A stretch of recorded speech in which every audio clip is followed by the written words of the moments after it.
So students, now let's see the terms related to the projectile motion. Okay.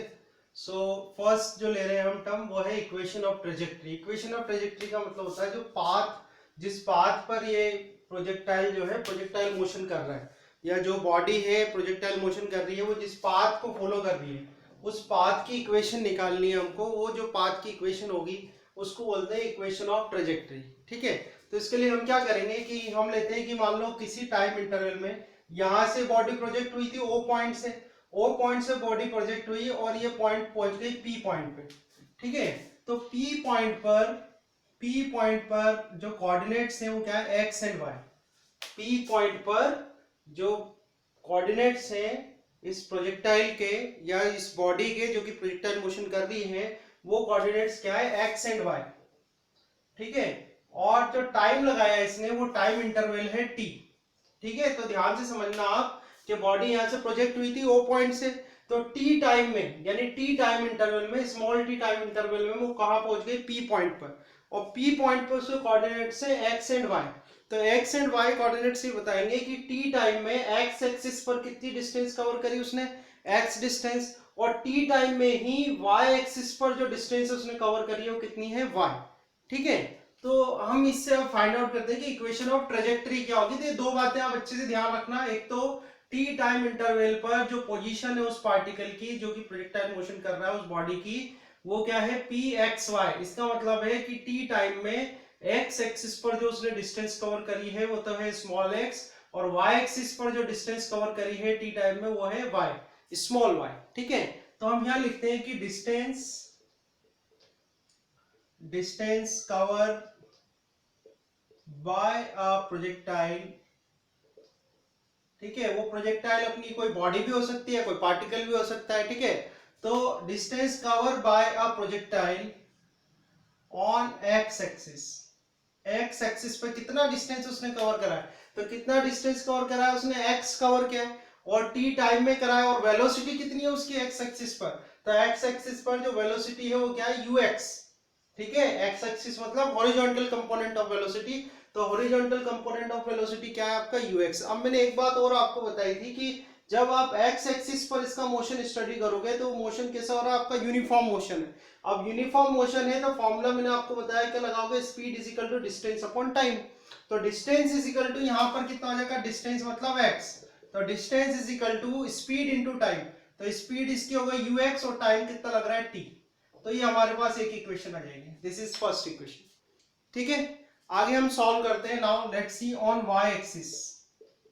So on y axis distance cover निकाल लिया हमें, distance cover on y axis. तो y axis के लिए देखो आप, Y axis में हमें क्या लगाना है, इक्वेशन ऑफ मोशन. क्यों, क्योंकि वाई एक्सिस पर जो मोशन हो रहा है वो कैसा हो रहा है, यूनिफॉर्मली एक्सेलरेटेड मोशन. तो यूनिफॉर्मली एक्सेलरेटेड मोशन के लिए हम ये इक्वेशन लगाएंगे, S y is equal to u y t y plus half a y and t y का स्क्वायर. ठीक है. तो अब आप देखें कि y एक्सिस पर t टाइम इंटरवल में, t टाइम इंटरवल तो हमारे यहाँ टी वाई की वैल्यू कितनी हो गई, t हो गई. तो टी वाई की वैल्यू तो t कर देते हैं. ठीक है. क्योंकि टाइम इंटरवल t तो सेम है for x axis and y axis both. ठीक है. तो t तो हमारा टाइम इंटरवल हो गया. अब डिस्टेंस कितनी कवर कर रहा है t टाइम इंटरवल में y एक्सिस पर, वो y कवर कर रहा है तो यहाँ पर y आ जाएगा. यह आपका uy हो गया, t हो गया plus half. Now ay, now the value of ay is minus g. यानी कि जब वो y एक्सिस पर मोशन होगा तो y एक्सिस पर जो हम मोशन ले रहे हैं उसमें एक्सेलरेशन कितना है, माइनस जी है. तो यहां पर हम रख देंगे माइनस जी और टी स्क्वायर. तो आप देखें यू वाई की वैल्यू अगर मैं रखना चाहूं तो यू वाई की वैल्यू हो जाएगी आपकी यू साइन थीटा. ठीक है. टी की वैल्यू आप यहां से रख दें इक्वेशन नंबर 1 से. तो इक्वेशन 1 से देखो ध्यान से, ये टी की वैल्यू मैं रख रहा हूं इक्वेशन 1 से. तो इक्वेशन 1 से टी की वैल्यू क्या होगी, x divide by you x. You x मतलब यू कॉस थीटा. समझ में आ गई ना बात. ये माइनस आ गया, इधर हाफ आ गया, जी आ गया, और टी की वैल्यू इधर से वापस रख दो आप, तो x अपॉन यू एक्स और ये इसका स्क्वायर हो गया. ठीक है. तो यहाँ देखो आप u से u कैंसिल हो जाएगा और sine theta upon cos theta tan theta. तो ये आ जाएगा आपके पास x टेन थीटा. ठीक है. माइनस हाफ g, ये x हो जाएगा आपका x square and divide by you x की वैल्यू रख दो तो यू एक्स हो गया आपका यू कॉस थीटा. तो यू कॉस थीटा का आप स्क्वायर करोगे तो स्क्वायर मतलब you square cos square theta, ठीक है। तो ये आपको मिल जाएगी इसकी ट्रेजेक्ट्री की इक्वेशन, ठीक है। So this is called equation of trajectory when a body is doing a projectile motion. कोई भी बॉडी जब प्रोजेक्टाइल मोशन कर रही है तो उसकी जो इक्वेशन ऑफ ट्रेजेक्ट्री होगी वो क्या होती है, y is equal to x tan theta minus half gx square divide by u square cos square theta. इसको मैं a लिख देता हूँ कैपिटल ए, क्योंकि हम इसके बाद जो जो टर्म सॉल्व कर जाएंगे वो सारे इंपॉर्टेंट हैं, सारी डेरिवेशंस इंपॉर्टेंट है, जिनके फॉर्मूले आपको याद भी रखने हैं, ठीक है। तो y is equal to x tan theta minus half gx square divide by u square cos square theta. ये हमारे पास इक्वेशन ऑफ ट्रेजेक्ट्री आ जाएगी for a body which is doing a projectile motion. Okay, now you can see here that the y is equal to function of x। y जो है x का function है, और जो मैक्सिमम पावर आ रही है वो कितनी आ रही है, 2। यहाँ पर जो x की मैक्सिमम पावर आ रही है 2 आ रही है, एक तो पावर 1 यहाँ पर हो गई, यहाँ पर x की पावर कितनी आ रही है, मैक्सिमम 2। इसका मतलब क्या हुआ, जो पाथ होगा वो कैसा पाथ होगा आपका, पैराबोलिक पाथ, ठीक है।